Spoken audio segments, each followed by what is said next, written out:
चलिए तो बात कर लेते हैं आज के टॉपिक पर। तो जैसा कि आपको पता है सभी को कि हमारे चैनल पे संपूर्ण हिंदी व्याकरण की एक सीरीज़ चल रही थी, ठीक है, जिसके बाद हमने जीके की सीरीज़ भी स्टार्ट की थी, लेकिन अभी हम बात कर रहे हैं हिंदी वाली सीरीज़ की। आज उसी को आगे बढ़ाते हुए आज का टॉपिक शुरू करें। अगर आपने पहले वाले वीडियोस को नहीं देखा है, हिंदी की सीरीज़ के वीडियोस आपने नहीं देखे हैं, तो आप प्लेलिस्ट पर जाइए और वहाँ पर आपको सारे वीडियोस अवेलेबल हो जाएंगे। किसके? हिंदी व्याकरण के। आप हमारे चैनल की प्लेलिस्ट में जाकर उन वीडियो को देख सकते हैं, वो भी बैक टू बैक। तो देर किस बात की है, करते हैं आज का वीडियो स्टार्ट।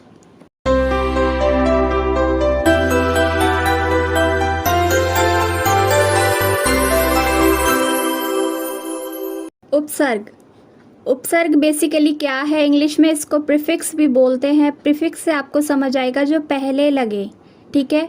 उपसर्ग वो होता है, वो शब्दांश होता है जो कि किसी भी शब्द की शुरुआत में लगता है और इसमें इतनी पावर होती है कि वो पूरे शब्द के मीनिंग को बदल कर रख देता है। किस तरीके से, आइए देख लेते हैं। उपसर्ग, उप का मतलब होता है समीप यानी नज़दीक, पास, ठीक है, प्लस सर्ग। सर्ग का मतलब होता है सृष्टि करना। तो उपसर्ग का अर्थ है किसी शब्द के समीप आकर नया शब्द बनाना। जैसा कि मैंने आपको बताया, ठीक है, मीनिंग ही बदल जाता है, नए शब्द का निर्माण हो जाता है। जो शब्दांश शब्दों के आदि में जुड़कर उनके अर्थ में कुछ विशेषता लाते हैं वे उपसर्ग कहलाते हैं। इन्होंने आदि शब्द का यूज़ किया है। आदि में जुड़कर का मतलब है शुरुआत में जुड़ते हैं जो, ठीक है, किसी भी शब्द की शुरुआत में जुड़ते हैं उन्हें कहा जाता है उपसर्ग। आगे बढ़ते हैं। इसमें हार शब्द का अर्थ है पराजय, ठीक है, सभी को पता है, बहुत ही इजी था। परंतु इसी शब्द के आगे प्र शब्दांश को जोड़ने से नया शब्द बनेगा। क्या बनेगा? प्रहार, जिसका अर्थ होता है चोट करना, ठीक है, प्रहार करना, आपने सुना होगा। आगे देखिए, इसी तरह आ जोड़ने से आहार बन जाता है, ठीक है। हमने क्या किया? हार शब्द में क्या जोड़ा इस बार आगे? आ, तो ये बन गया आहार। आहार का मतलब होता है भोजन।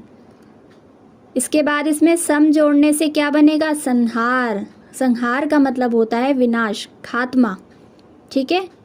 तथा वी जोड़ने से क्या बनेगा? विहार। विहार का मतलब क्या है? घूमना। तो इत्यादि शब्द बन जाएंगे, ठीक है। हमारे पास एक शब्द था हार, इसमें अलग अलग हमने शब्दांश जोड़े, जैसे प्र, आ, सम, वी, ये सारे शब्दांश ही है ना। इनको हमने जोड़ा तो शब्द का मीनिंग ही बदल गया, शब्द ही बदल गया, उसका अर्थ ही बदल गया, ठीक है। आगे देखिए, इसमें उपर्युक्त उदाहरण में प्र, आ, सम और वी का अलग से कोई अर्थ नहीं है, ठीक है, अलग से कोई अर्थ नहीं है। जब ये किसी शब्द के साथ जुड़ेंगे तभी कोई ना कोई अर्थ निकल कर आएगा, ठीक तरीके से। परंतु हार शब्द के आदि में जुड़ने से उसके अर्थ में इन्होंने परिवर्तन कर दिया। आदि याद रखिएगा, आदि में कंफ्यूज नहीं होना। यहाँ पर आदि का मतलब है शुरुआत में, ठीक है। एक आदि होता है जिसका आप प्रयोग करते हैं और भी के लिए, एटसेट्रा के लिए। यहाँ पर आदि का मतलब है शुरुआत में, बिगिनिंग में। इसका मतलब हुआ कि ये सभी शब्दांश हैं और ऐसे शब्दांशों को क्या कहा जाता है? उपसर्ग। आगे बढ़ते हैं। हिंदी में प्रचलित उपसर्गों को निम्नलिखित भागों में विभाजित किया जा सकता है, ठीक है, 5 भागों में बांटा जाता है इनको। संस्कृत के उपसर्ग, इनकी संख्या है 22। हिंदी के उपसर्ग, इनकी संख्या है 13। उर्दू के उपसर्ग, उर्दू या अरबी फारसी आप बोल सकते हैं, इसके उपसर्ग कितने हैं? संख्या में 19। अंग्रेजी के उपसर्ग और 5वां इसका है उपसर्ग के समान प्रयुक्त होने वाले संस्कृत के अव्यय। तो इस तरीके से 5 कैटेगरी में हम इन उपसर्गों को बांट सकते हैं। चलिए बात कर लेते हैं इसमें सबसे पहला संस्कृत के उपसर्ग की। सबसे पहले इसमें दिया है आपको उपसर्ग, फिर उसका अर्थ, फिर उसका शब्द, ठीक है। तो आपको क्या करना है? सबसे पहले उपसर्ग पे ध्यान देंगे, उसके बाद आप शब्द पे ध्यान देंगे और अंत में अर्थ पर ध्यान देंगे। यही एक ट्रिक है अच्छे से बेहतर तरीके से समझने की और आपको समझ भी आएगा। पहला उपसर्ग है इसमें अति। शब्द देखिए, अत्याधिक, अत्यंत, अतिरिक्त, अतिशय। तो इसका मतलब इन शब्दों में कौन सा उपसर्ग है? अति उपसर्ग। अब देखिए अर्थ इसका क्या होता है? अति का अर्थ होता है अधिक। ठीक है। दूसरा अधि शब्द अधिकार, अधिपति, अधिनायक। ठीक है, नॉर्मल से वर्ड है जो हम पढ़ते होते हैं, सुनते होते हैं। इनका मीनिंग क्या होता है? अधि का क्या अर्थ है? देखिए अर्थ पे आ जाते हैं। अब अधि का मतलब होता है ऊपर या फिर श्रेष्ठ। ठीक है, अब आपको समझ आ रहा होगा कि इसमें उपसर्ग क्या है, कौन सा है और कैसे अलग करते हैं, ये भी आपको समझ आएगा। देखते जाइए बस। अगला इसमें उपसर्ग है अनु। अनु वाले शब्द पढ़ेंगे अनुचर, अनुकरण, अनुसार और अनुशासन। आप देख लेते हैं इसका अर्थ क्या होता है? पीछे समान। ठीक है, अनु का मतलब होता है पीछे या फिर समान। तो देखिए इसमें अनुचर, अनुकरण, अनुसार, अनुशासन। अनुचर। ठीक है, जब भी आप किसी उपसर्ग को अलग करते हैं तो इस तरीके से अलग कीजिएगा कि जो बाद वाला शब्द है उसका कोई ना कोई अर्थ हो, वो सार्थक हो। इस तरीके से आप तोड़ेंगे किसी भी शब्द को उसका उपसर्ग पता लगाने के लिए। ठीक है, उदाहरण के लिए इसमें देखिए अनुशासन। आखिर वाला देखिए, आपको बेहतर समझ आएगा। अनुशासन। अब आपसे पूछा जाता है इसमें उपसर्ग बताओ। जिनको पता है फटाफट से निकाल लेंगे, अनु उपसर्ग है इसमें। लेकिन जिसे नहीं पता है वो क्या ट्रिक यूज़ करेंगे? वो यूज़ करेंगे कि इसमें आपने इसके बाद वाले शब्द को अलग कर लिया, शासन को अलग कर लिया, जो कि सार्थक भी है, इसका अपना अर्थ भी है। ठीक है, रह गया क्या हमारे पास? अनु। तो अनु जो है वो क्या है? उपसर्ग। आगे बढ़ते हैं इसमें अप। तो इसके शब्द क्या क्या हैं? अपयश, अपमान, अपकार। इसमें से भी आप उपसर्ग को आसानी से अलग कर सकते हैं। मैंने ट्रिक क्या बताई? आपको क्या ध्यान रखना है? आपको शब्द अलग करना है। ठीक है, बाद वाला शब्द ऐसा हो जिसका कोई अर्थ हो, वो शब्द सार्थक होना चाहिए, उसका अर्थ होना चाहिए, तभी जो आपने अलग किया है वो उपसर्ग कहलाएगा। ठीक है, प्रीफिक्स कहलाएगा आगे वाला। तो इसमें अप का क्या अर्थ होता है? अप का मतलब होता है बुरा या फिर हीन। ठीक है, आगे बढ़ते हैं इसमें अभी। तो अभी से जुड़े शब्द कौन कौन से हैं? अभियान, अभिषेक, अभिनय और अभिमुख। ठीक है, इसमें से आप आसानी से इन सारे शब्दों में से आसानी से उपसर्ग को अलग कर सकते हैं, क्योंकि मैंने आपको ट्रिक बताई। पीछे वाले शब्द जो हैं वो सार्थक होने चाहिए। बार बार हम रिपीट नहीं करेंगे। आगे बढ़ते हैं। आपको याद रखनी है ट्रिक और आप समझ से जाएंगे साथ साथ। ठीक है, और अभी का अर्थ क्या होता है? सामने, चारों ओर या फिर पास। अगला इसमें है अव। तो अव से जुड़े शब्द कौन कौन से हैं? अवगुण, अवनति, अवतार, अवतरण। ठीक है, आसानी से हमें पता लग रहा है इसमें उपसर्ग क्या है? अव। अव का मतलब होता है हीन या फिर नीच। अगला आ से जुड़े शब्द हैं आजीवन, आगमन, आरक्षण और आक्रमण। आ का अर्थ देखिए तक या फिर समेत। अगला है इसमें उत से जुड़े शब्द हैं उत्कर्ष, उत्तम, उत्पत्ति। ठीक है, तो उत का अर्थ क्या होता है? ऊंचा, श्रेष्ठ या फिर ऊपर। अगला शब्द है इसमें उद। दोनों में फ़र्क है, ऊपर ता था और नीचे द। उद से जुड़े शब्द कौन कौन से हैं? उद्गम, उद्भव। और उद का अर्थ क्या होता है? ऊपर और उत्कर्ष। ठीक है, और आगे बढ़ते हैं इसमें उप से जुड़े शब्द हैं उपदेश, उपवन, उपमंत्री, उपहार। उप का मतलब होता है निकट, सदृश या फिर गौण। आगे इसमें है दुर से जुड़े शब्द कौन से हैं? दुर्जन, दुर्गम, दुर्दशा, दुराचार। इनको भी आप आसानी से अलग कर सकते हैं। आपको ट्रिक पता ही है। जो बाद वाला शब्द आप अलग करेंगे वो सार्थक होना चाहिए। आगे इसमें है दुश्चरित, दुस्साहस और दुष्कर। ठीक है, दुष् का मतलब क्या होता है? बुरा या फिर कठिन। अगला इसमें उपसर्ग है निरपराध। ठीक है, जिसने अपराध नहीं किया हो। ठीक है, निर्जन, निराकार, निर्गुण। तो निर का मतलब होता है बिना, बाहर, निषेध। अगला इसमें जो उपसर्ग है वो है निस। शब्द हैं इसके निस्सार, निस्तार, निश्चल, निश्चित। और अर्थ क्या होता है? रहित। रहित का मतलब होता है के बिना, ठीक है। और इसका दूसरा अर्थ है पूरा या फिर विपरीत। विपरीत होता है उल्टा, ठीक है, विपरीत। अगला है नी। नी से जुड़े शब्द हैं इसमें निवारण, निपात, नियोग, निषेध। निषेध होता है मनाही, ठीक है। अर्थ क्या है इसका? अर्थ है इसके निषेध। मैंने बताया आपको मनाही होता है इसका मतलब अधिकता या फिर नीचे। अगला उपसर्ग आप देखेंगे परा। तो परा से जुड़े शब्द हैं पराजय, पराभव, परामर्श, पराक्रम, ठीक है। इसका अर्थ क्या है? उल्टा या फिर पीछे। परी। परी से जुड़े जो इसमें शब्द है कौन कौन से हैं देखिए ध्यान से। परिजन, परिक्रम, परिपूर्ण, परिमाण, ठीक है। परिमाण और परिणाम में फ़र्क होता है। परिणाम का मतलब होता है नतीजा, जबकि परिमाण का मतलब होता है मात्रा, किसी भी चीज़ की क्वांटिटी, राइट। आगे बढ़ते हैं इसमें प्रा से जुड़े शब्द हैं प्रख्यात, प्रबल, प्रस्थान और प्रकृति। प्रा का अर्थ क्या है? अधिक और आगे। अगला उपसर्ग प्रति। तो प्रति से जुड़े शब्द कौन से हैं? प्रतिकूल, प्रत्यक्ष, प्रतिक्षण और प्रत्येक, ठीक है। प्रतिदिन भी हो सकता है इसमें, तो आप अलग कर लेंगे आसानी से, ठीक है। प्रति जो है वो क्या है? उपसर्ग। इसका अर्थ क्या होता है? उल्टा, सामने, हर एक, ठीक है। हर एक यानी हर एक। प्रति का मतलब होता है हर एक। अगला इसमें उपसर्ग है वी। तो वी से जुड़े शब्द कौन कौन से हैं? विदेश, विलाप, वियोग, विपक्ष। और इसका अर्थ क्या होता है? वी का अर्थ होता है भिन्न। भिन्न यानी अलग, और विशेष यानी कि जिसमें कोई खासियत हो, ठीक है। अगला उपसर्ग है इसमें सम। सम से जुड़े जो शब्द हैं वो है संस्कार, संगम, संतुष्ट और संभव। इसका अर्थ क्या होता है सम का? उत्तम, सात या फिर पूर्ण। आखिरी जो हमारा इसमें संस्कृत का उपसर्ग है वो है सु, ठीक है। सु से जुड़े जो शब्द हैं वो है सुजन, सुगम, सुशिक्षित, सुपात्र।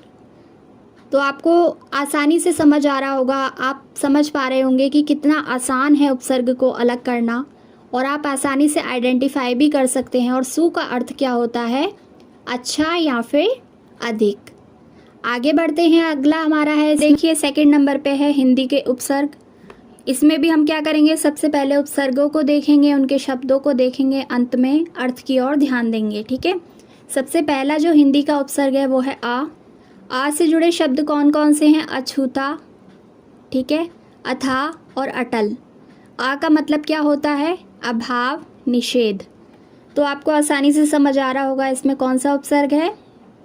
आ उपसर्ग है, ठीक है। सभी में, अछूता में, अथाह में और अटल में।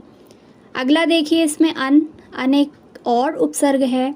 अन से जुड़े शब्द कौन से हैं? अनमोल, अनबन, अनपढ़, ठीक है।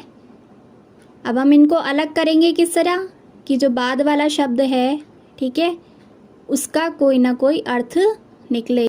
याद दिलाना पड़ता है आपको ताकि याद रहे, ठीक है। अगला है का से जुड़े शब्द है कपूत, कचोट। इसका अर्थ होता है, का मतलब होता है बुरा या फिर हीन। अगला है कु, छोटे ऊ की मात्रा है इसमें। शब्द क्या है? कुचाल, कुचैला, कुचक्र। थोड़ा जल्दी स्पीडली करने का इसमें हम कोशिश करते हैं। अगला जो उपसर्ग है वो है दू। अब आपको समझ भी आ रहा होगा क्योंकि, तो दू से जुड़े शब्द कौन से हैं? दुबला, दुलारा, दुधारू, ठीक है। और दू का अर्थ क्या होता है? कम या फिर बुरा। अगला है इसमें नी का अर्थ होता है कमी, ठीक है। यहाँ पे हमने इसके अर्थ को पहले देख लिया। चलिए शब्द को देखें। निगोड़ा, निडर, निहत्था और निकम्मा, ठीक है। सभी को पता ही है इसमें, और उपसर्ग को आप आसानी से आइडेंटिफाई कर पा रहे हैं। अगला जो आपका इसमें उपसर्ग है वो है औ या फिर अव। तो इसके शब्द हैं औगुन, औघर, औसर और औसान, ठीक है। तो औ या फिर अव हो तो उसका मतलब होगा हीन या फिर निषेध। निषेध का मतलब होता है मनाही, और हीन का मतलब होता है के बिना, कहते हैं ना बुद्धिहीन। अगला है इसमें भर, भरपेट, भरपूर, भरकस, भरमार। तो भर का अर्थ होता है पूरा। अगला है सु, तो शब्द हो गए सुडोल, सुजान, सुघड़, सुफल। सु का अर्थ होता है अच्छा। अगला शब्द है इसमें, अगला उपसर्ग है अध। अध से जुड़े शब्द हैं अधपका, अधकच्चा, अधमरा, अधकचरा। बहुत ही आसान है। आपसे जब क्या नाम है क्वेश्चंस आप करेंगे एमसीक्यू, तो उसमें आसानी से आप आइडेंटिफाई कर पाएंगे कि कौन सा उपसर्ग कहाँ पर है। राइट। अगला इसमें उपसर्ग है उन। तो उन से जुड़े शब्द हैं 29, 39, 59, 69। उनका मतलब होता है एक कम। ठीक है, यानी कि 30 से एक कम। नेक्स्ट है इसमें पर। तो पर से जुड़े शब्द हैं परलोक, परोपकार, परसर्ग, सर्ग और परहित। इसका अर्थ होता है, पर का मतलब होता है दूसरा या फिर बाद का। ठीक है। अगला इसका उपसर्ग है बिन। तो बिन से जुड़े शब्द कौन से हैं? बिन ब्याहा, बिन बादल, बिन पाए और बिन जाने। बिन का अर्थ होता है बिना या फिर निषेध। निषेध मैं आपको बार बार बता रही हूँ, जिसमें मनाही हो। ठीक है, वो निषेध है। के बिना। आगे बढ़ते हैं। अगला इसमें है अरबी फारसी के उपसर्ग। फटाफट से देख लेते हैं क्या क्या है। पहला है अल।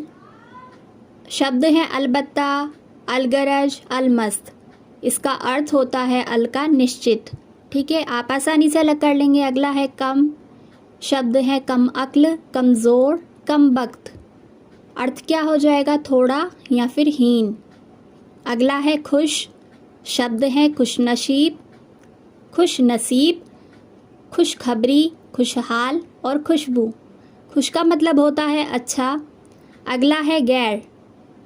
तो शब्द क्या है? गैर हाजिर, गैर कानूनी, गैर मुल्क, गैर जिम्मेदार।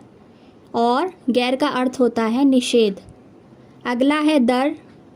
तो दर से जुड़े शब्द हैं दरअसल, दर हकीकत। दर का मतलब क्या है? अर्थ क्या है? में या फिर भीतर। ठीक है।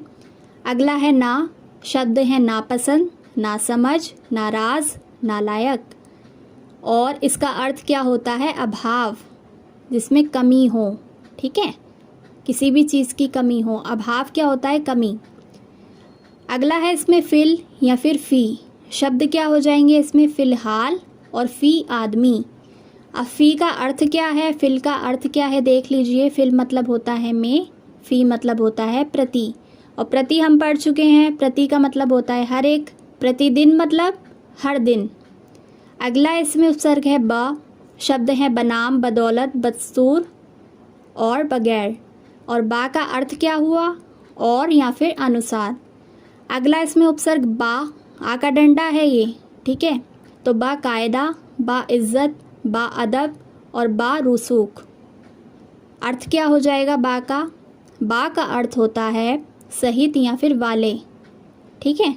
अगला है इसमें बद। तो शब्द हो जाएंगे बदमाश, बदनाम, बदकिस्मत और बदबू। तो बद का अर्थ क्या है? बुरा। अगला इसमें उपसर्ग है बर। शब्द है बर्दाश्त, बर्खास्त। ठीक है, बर्खास्त होता है निकाल देना।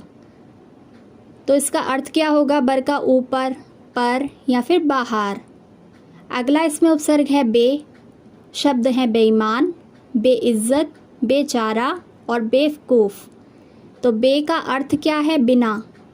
अगला उपसर्ग बिल। शब्द है बिल आखिर, बिल्कुल, बिलवजह। और बिल का मतलब क्या होता है? हिंदी में अर्थ क्या होता है? बिल मतलब होता है के साथ। अगला उपसर्ग बिला।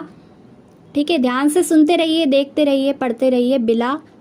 और चैनल को नहीं सब्सक्राइब किया है तो कर दीजिए। अगला था इसमें बिला। बिला का अर्थ हमने देखा बिना। और शब्द क्या है? बिला वजह और बिला शक। अगला देख लीजिए ला। ला से जुड़े शब्द है लापरवाह, ला इलाज, लावारिस और ला जवाब। तो इसका अर्थ क्या हो जाएगा? ला का मतलब होता है रहित। रहित का अर्थ क्या है? के बिना। अगला उपसर्ग सर। शब्द है सरताज, सरदार। ठीक है, सरंजाम और सर कार। तो सर का मतलब क्या हुआ? मुख्य, जो प्रमुख हो, मुख्य हो। अगला उपसर्ग हम शब्द है हमदर्दी। तो हम से जुड़े शब्द हैं हमदर्दी, हमरा, हम उम्र और हमदम। हम का मतलब होता है समान या फिर साथ वाला। अगला है इसमें हर दिन, हर साल, हर एक और हर बार।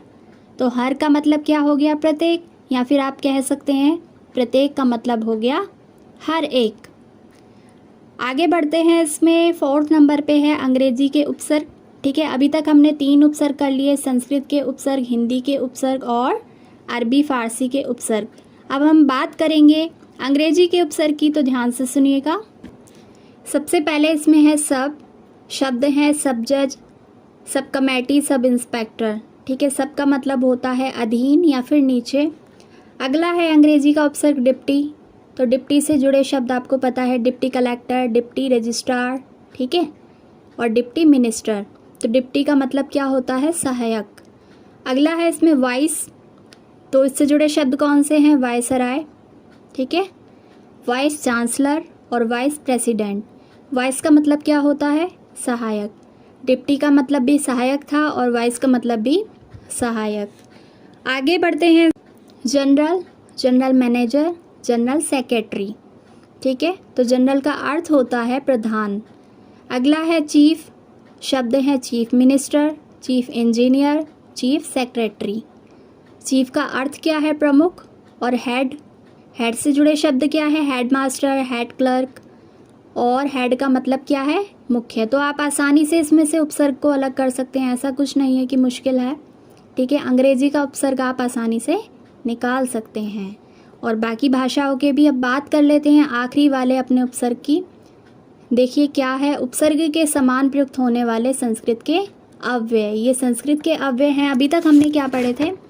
अभी तक हमने पढ़े थे हिंदी के उपसर्ग, संस्कृत के उपसर्ग, ठीक है, और अरबी फारसी के उपसर्ग, अंग्रेजी के उपसर्ग। लेकिन ये है संस्कृत के अव्यय। पहला इसमें है अधः। अध से जुड़े शब्द हैं अधपतन, अधोगति, अधोमुखी, अधोलिखित। और अध का मतलब होता है नीचे। अगला है इसमें अंतः, शब्द है अंतःकरण, अंतःपुर, अंतर्मन और अंतर्देशीय। अंत का अर्थ देखिए, अंत का अर्थ है भीतरी, यानी अंदरी, अंदर का। ठीक है, अगला है अ, शब्द है अशोक, अकाल, अनीति। आ का मतलब क्या हुआ? अभाव, यानी कमी। अगला इसमें उपसर्ग है, उपसर्ग संस्कृत का अव्यय आप इसे कह सकते हैं। ठीक है, चिर। तो चिर से जुड़े शब्द कौन से हैं? चिरंजीवी, चिरकुमार, चिरकाल, चिरायु। और चिर का मतलब होता है बहुत देर। नेक्स्ट देखिए इसमें पुनरर।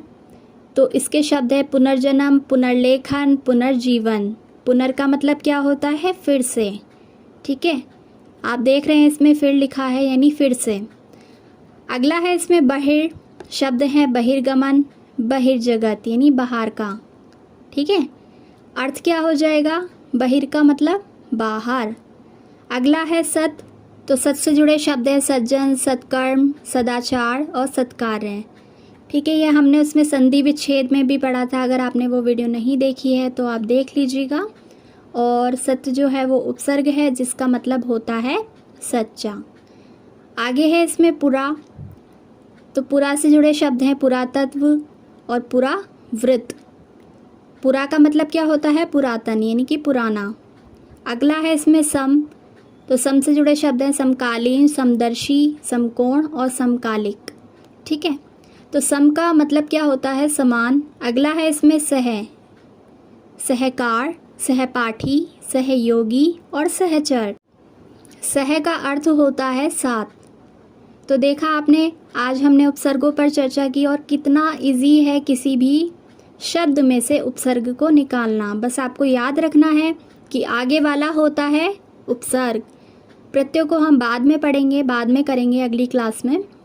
और जो उपसर्ग निकालते हैं आप, तो इस बात का विशेष ध्यान रखना है कि जो शब्दांश आपने किए हैं उसमें जो बाद वाला शब्द है वो सार्थक रहना चाहिए। कब? शब्द को तोड़ने के बाद वो सार्थक होना ज़रूरी है। ठीक है, और जो आपका उपसर्ग है वो आपने अच्छे से रीड करें, आप इनको फिर से पढ़ लीजिएगा, ज़रूरत पड़े तो स्क्रीनशॉट ले लेना और वीडियो को दोबारा से भी वॉच कर सकते हैं। इसके अलावा आपको और भी महत्वपूर्ण जानकारी देनी है।